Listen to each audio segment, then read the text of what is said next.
कल वाला डिस्कशन आज कंटिन्यू करते हैं फिर से। ठीक है। तो कल हम थे रिलेटिविटी पर। तो रिलेटिविटी है क्या, मतलब इसको समझे कैसे?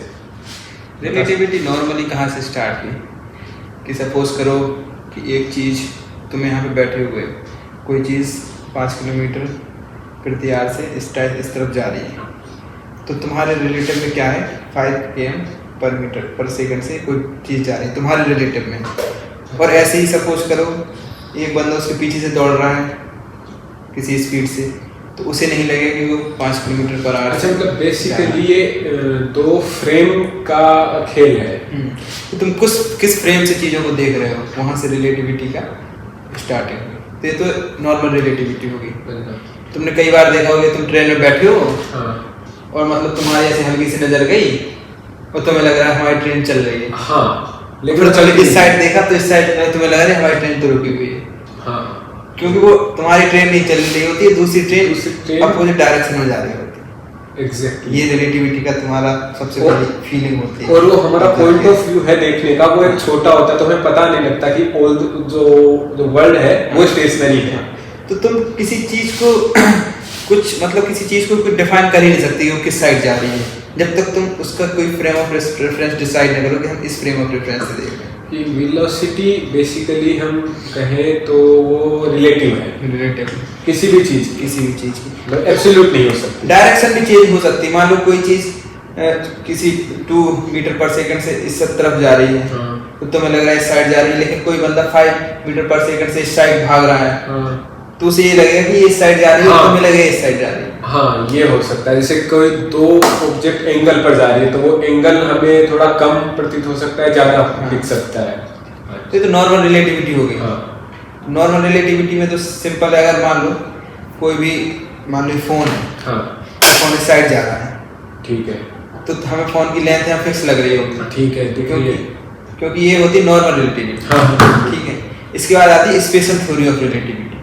ठीक है, STR। हाँ, तो उसमें वो कब अप्लाई होती है, मतलब अप्लाई क्या होती है, नॉर्मल वाली जो मतलब स्पेशल थ्योरी ऑफ रिलेटिविटी है, वो नॉर्मल रिलेटिविटी में मतलब नॉर्मल रिलेटिविटी उससे डिराइव कर सकती है। अगर हम वेलोसिटी ले लें कि very less than velocity of light. पहली बात तो कोई चीज़ वेलोसिटी ऑफ लाइट की स्पीड से जा ही नहीं सकती। ठीक है, मैक्स वहाँ तक जा सकते हैं, लेकिन कोई भी चीज़ उससे ज़्यादा स्पीड से हम मतलब आज तक तो कोई ऐसी चीज़ ना तुम डेवलप कर पाओगे, ना कोई ऐसी ऑब्जर्व हुई कि वो लाइट की स्पीड से ज़्यादा की स्पीड से जा रही है। मतलब ये कहना चाह रहे हैं कि लाइट की स्पीड के बराबर उससे ज़्यादा की स्पीड अभी तक लाइट के अलावा किसी की नहीं है ना। हाँ। और उससे कम वेलोसिटी है तो उसमें दो तरीके की रिलेटिविटी है, एक तो नॉन रिलेटिविस्टिक और रिलेटिविस्टिक जो है। तो अगर किसी ऑब्जेक्ट की वेलोसिटी लाइट के स्पीड के आजू बाजू है तब रिलेटिविटी अलग लगेगी, और बहुत कम है स्पीड ऑफ लाइट से ऑब्जेक्ट की वेलोसिटी, तो वहां पर रिलेटिविटी अलग लगेगी। रिलेटिविटी अलग का मतलब क्या है, मतलब जो स्पेशल रिलेटिविटी है जो लाइट की स्पीड में मतलब लगा रहे हैं, जो भी स्पेशल रिलेटिविटी है वो तो मतलब परफेक्ट है। नॉर्मल वाली स्पीड के लिए भी वो वाले फॉर्मूले एप्लीकेबल होंगे, लेकिन क्या होता है उसमें कुछ टर्म इतने छोटे आ जाते हैं, जैसे कोई वेलोसिटी का रेंज है 1000 किलोमीटर पर आवर, उसमें अगर हम स्पेशल थ्योरी ऑफ रिलेटिविटी लगा रहे हैं नॉर्मल वाली रिलेटिविटी में, तो उससे मतलब प्लस माइनस मान लो 1 मीटर पर सेकंड आ गया, इतना कम वो होता है कि उसको हम बिल्कुल नेग्लेक्ट कर सकते हैं। तो कहने का मतलब उसका इफेक्ट नहीं रहता। तो ये समझ लो स्पेशल रिलेटिविटी जनरल है, उसको हम नॉर्मल वाली स्पीड में भी अप्लाई कर सकते हैं, लेकिन उसका इफेक्ट इतना कम होता है कि उसको हम नेग्लिजिबल कर सकते हैं। अच्छा, तो वो जनरल है, और ये वाली हम जो न्यूटन ने दी है, क्योंकि न्यूटन ने ऑब्जर्व कर करके चीजें बोल दी है। ठीक है, उसने डायरेक्ट बोल दिया ये चीज इसके डायरेक्टली प्रोपोर्शनल है। ये नहीं बताया क्यों, क्योंकि हमारा नेचर ही ऐसा है। उसने कहा था कि gravitational force F is inversely proportional to 1/r²। हाँ, कहाँ से आया? ये तो ऑब्जर्वेशन जो उसने देखा है, ऑब्जर्वेशन कर करके उसने नॉर्मल सारे लॉ बना दिए, लेकिन उसके बाद फिर जनरल थ्योरी ऑफ रिलेटिविटी है। अच्छा, तो अब मैं ये जानना चाहूँगा कि जब किसी ऑब्जेक्ट की वेलोसिटी लाइट की स्पीड के आसपास है तब रिलेटिविटी कैसे बिहेव करती है? वो बता दें। देखो इसके मतलब अलग अलग 2-3-4 कॉन्सेप्ट हैं। जैसे हो गया टाइम डायलेशन हो गया, लेंथ कॉन्ट्रैक्शन हो गया, और इसके बाद साइमल्टेनियस इवेंट। चलो वो ठीक है। मैं ये जानना चाहूँगा कि अगर हम इस सिस्टम की बात करें और किसी दो ऑब्जेक्ट की वेलोसिटी को ऐड करना चाहें तो क्या वो ऐड हो सकती है ऐसे डायरेक्ट कि जैसे देखो क्या होता है नॉर्मल, अगर हम लाइट की स्पीड से बहुत कम बात करें, तो जैसे अभी मैंने बताया कि कोई मैन 5 की स्पीड से यहाँ जा रहा है और कोई 2 की स्पीड से यहाँ जा रहा है, तो उसको सीधे 5-2 ऐसा लगेगा 3 की स्पीड से यहाँ जा रहा है। ठीक है, हाँ ये तो ये नॉर्मल। लेकिन जब स्पेशल थ्योरी ऑफ रिलेटिविटी आती है करेक्ट, तो उसमें ये फॉलो नहीं होते, डायरेक्ट हम ऐड नहीं कर सकते। उसका डेरिवेशन आता है स्टार्टिंग से क्योंकि लॉरेंस ट्रांसफॉर्मेशन जो फ्रेम्स का ट्रांसफॉर्मेशन करते हैं वहां से। और लॉरेंस ट्रांसफॉर्मेशन क्यों आया? इसलिए आया क्योंकि क्या होता है, हमने ये तो बोल दिया कि कोई मतलब कोई चीज इस फ्रेम में 5 की स्पीड से जा रही है और कोई दूसरा फ्रेम मतलब 2 की स्पीड से यहाँ से जा रहा है, तो उसको 5 वेलोसिटी नहीं लगेगी, ठीक कम या ज्यादा लगेगी जो भी है। लेकिन ऑब्जर्व हमने ये किया कि स्पीड ऑफ लाइट की स्पीड हमने देखी, इस फ्रेम में देखी नॉर्मल फ्रेम में, फिर हम किसी वेलोसिटी से जा रहे हैं, रिलेटिविस्टिक वेलोसिटी है, नॉन रिलेटिविस्टिक वेलोसिटी है, इस फ्रेम से भी हमने देखा है लाइट की स्पीड तो सी रह रही है। लाइट की वेलोसिटी लाइट हाँ स्पीड पर लाइट की वेलोसिटी एब्सोल्यूट है, लाइट की वेलोसिटी फ्रेम पे डिपेंड ही नहीं कर रही है। करेक्ट, तभी तो मतलब ये देख रहे हो, मतलब तुम कैसे इमेजिन कर सकते हो कि यार कोई चीज जा रही है, कोई ऑब्जेक्ट जा रहा है और किसी दूसरे फ्रेम से दे रहे हैं तो उसकी वेलोसिटी चेंज होती दिख रही है। लेकिन लाइट ऐसी चीज है किसी भी फ्रेम से देख रहे हैं हम यार, उसकी वेलोसिटी सी से ही जा रही है। तो फिर यहाँ से नॉर्मल जो ट्रांसफॉर्मेशन थी वो चेंज हो गई लॉरेंस ट्रांसफॉर्मेशन। ठीक है, पहले क्या होता मान लो गैलीलियन ट्रांसफॉर्मेशन था। हाँ, गैलीलियन ट्रांसफॉर्मेशन नॉर्मल था, जो नॉर्मल जो सीधे आ रहा वो सीधा ऐड हो जाता था। हाँ। लेकिन फिर लाइट की स्पीड हर फ्रेम में सेम हो रही थी। तो इस मतलब लॉरेंस ट्रांसफॉर्मेशन का बेसिस यही था कि हमें ऐसा ट्रांसफॉर्मेशन बनाना है कि लाइट की स्पीड सारे फ्रेमों में सेम रहे। लाइट की स्पीड तो एब्सोल्यूट रहे, बट ऑब्जेक्ट की स्पीड है और वो जो मतलब वो उसके पॉइंट ऑफ व्यू पे डिपेंड करेगा, फ्रेम पे डिपेंड। लाइट की स्पीड हमने फिक्स कर दी और ऐसा ट्रांसफॉर्मेशन बना दिया कि हर फ्रेम में लाइट की स्पीड सेम होगी। फिर उस ट्रांसफॉर्मेशन में हमने वेलोसिटी रख के देखी, लेंथ रख के देखी और टाइम रख के देखा, फिर उनको देखो वो कैसे चेंज हो रहे हैं। हाँ, वो पैरामीटर्स हैं, वो पैरामीटर कैसे चेंज, फीचर्स चेंज हो गए उनके। तो लेंथ में जहां तक लगता है तो वो लेंथ कैसे चेंज होती है? क्या होता है जैसे कोई मतलब लॉरेंस ट्रांसफॉर्मेशन से देखते हैं कि एक कोऑर्डिनेट मान लो लेंथ है, ठीक है, यहाँ पे कोऑर्डिनेट है इसका 0 0 मान लिया, यहाँ मान लिया x1, ठीक है, 0x, ठीक है, और मूव कर रहा है, ठीक है। तो हम एक इवेंट हमारा ये हुआ, एक इवेंट हमारा ये हुआ, हम इसकी लेंथ कैसे नापते हैं? एक ही टाइम पे इसका कोऑर्डिनेट भी इसका कोऑर्डिनेट, टाइम एक होना चाहिए, टाइम से कि हमने 0 सेकंड पे नापा कि ये वाला पॉइंट 0 0 पे है, ये वाला 0x1 पे है, तो हमने लेंथ मेजर करके सबट्रैक्ट कर, ठीक। और हम कहते हैं कि इसकी हमने इस कोऑर्डिनेट को हमने नापा अभी और इस वाले कोऑर्डिनेट को नापना है 1 मिनट में, तो क्या पता मैं यहाँ से इस पे हम ऊपर ये तो एक्चुअल लेंथ नहीं रहेगी, तो एक टाइम पे हमें मेजर करना है, ठीक है।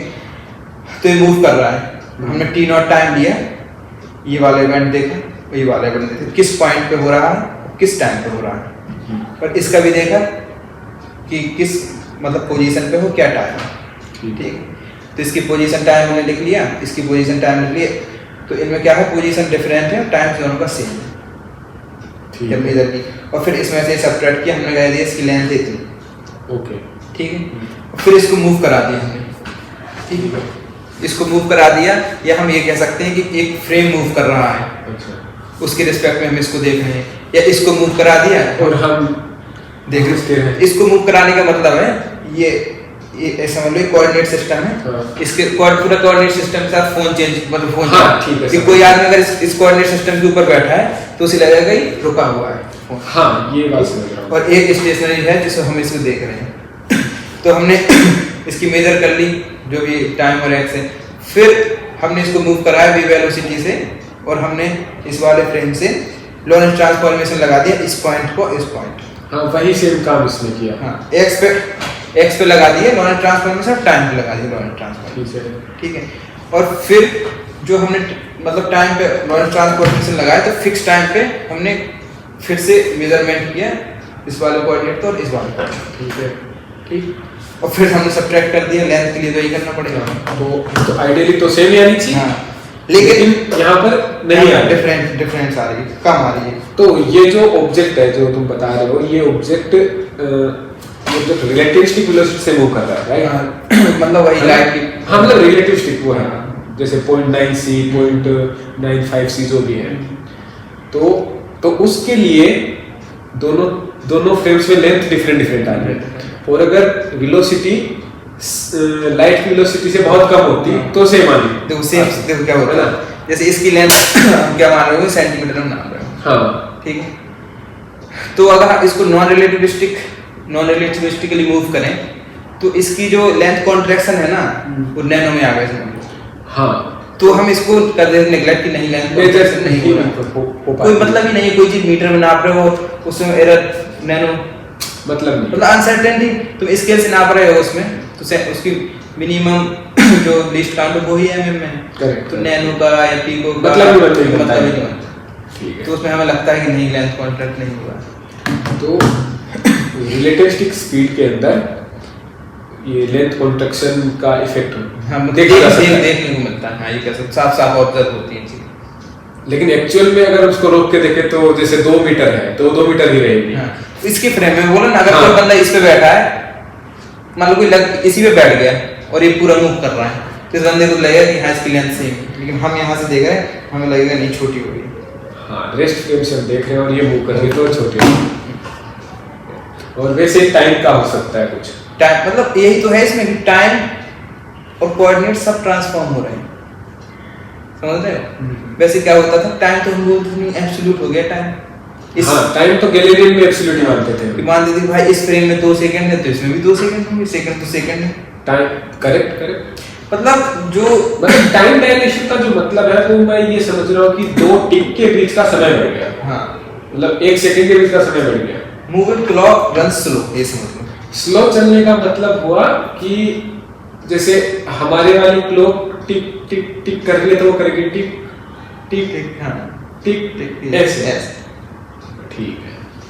तो रिलेटिविस्टिक वेलोसिटी में टाइम बढ़ जाता है, और क्या क्या इफेक्ट हो सकते हैं इसके? और इसका इफेक्ट, रिलेटिविटी का इफेक्ट अभी मैं वेलोसिटी एडिशन का बता ही दिया मैंने, वेलोसिटी डायरेक्ट ऐड नहीं हो सकती, करेक्ट, ठीक है। तो और मतलब कुछ जैसे अगर मैग्नेटिक फील्ड इलेक्ट्रिक फील्ड पे जाए तो वो भी चेंज हो जाएंगे क्योंकि कोऑर्डिनेट चेंज हो रहा है, टाइम चेंज हो रहा है। देखो इसका एक बहुत बढ़िया सा एग्जांपल था, ठीक है, मान लो इलेक्ट्रॉन, ठीक है, इलेक्ट्रॉन से तो इलेक्ट्रिक फील्ड निकलेगा, मतलब अगर कोई चार्ज से इलेक्ट्रिक फील्ड निकल रही है बाहर की तरफ, तो चार्ज पे कोई आदमी बैठा है, उसे लग रहा है इसकी इलेक्ट्रिक फील्ड ऐसी है, उसके पास कुछ चार्ज आया तो अट्रैक्ट कर रहा है, हाँ, ठीक है। अब मान लो वो चार्ज, उस आदमी उस चार्ज के ऊपर बैठा है और चल जा रहा है, ठीक है, और मैं यहाँ बैठा हूँ नॉर्मली देख रहा हूँ, हाँ, ठीक है, तो मुझे क्या लगे मूव कर रहा है चार्ज, बिल्कुल। और मूविंग चार्ज में क्या होता है, करंट होता, मतलब मूविंग चार्ज ऐसे मूविंग चार्ज, हाँ, बिल्कुल, तो उसमें क्या होगा, मैग्नेटिक फील्ड होगा, जनरेट होगी, बिल्कुल। तो मुझे लग रहा है मैग्नेटिक फील्ड है, हाँ, तुम्हें लगना चाहिए नहीं लग रहा है, और मतलब और होगा तुम्हारे फ्रेम में होगा, क्यों नहीं होगा, क्योंकि हमने तो मतलब यही एक्सपेरिमेंट किए हैं, ये सारी चीजें, चार्ज मूव करता है तो करंट फ्लो हो रही है, हम ये मान सकते हैं, मैग्नेटिक फील्ड आ रही है, बिल्कुल। बताओ तो मेरे लिए मैग्नेटिक फील्ड आ रही है, लेकिन जो बैठा है चार्ज के ऊपर बैठा है उसके लिए मैग्नेटिक फील्ड जीरो है, और कोई चार्ज उसके पास जा रहा है तो बिहेव तो सेम करेगा, मुझे भी लगेगा कि अट्रैक्ट हो रहा है, उसे भी लगेगा कि अट्रैक्ट हो रहा है, ठीक है, बिल्कुल। तो फिर कैसे मतलब कैसे तुम इसको डिफाइन मतलब वो करोगे, जस्टिफाई करोगे कि हाँ यार फोर्स तो इस पे भी लग रहा है, मेरे फ्रेम में भी लग रहा है, उसके फ्रेम में भी लग रहा है, बिल्कुल।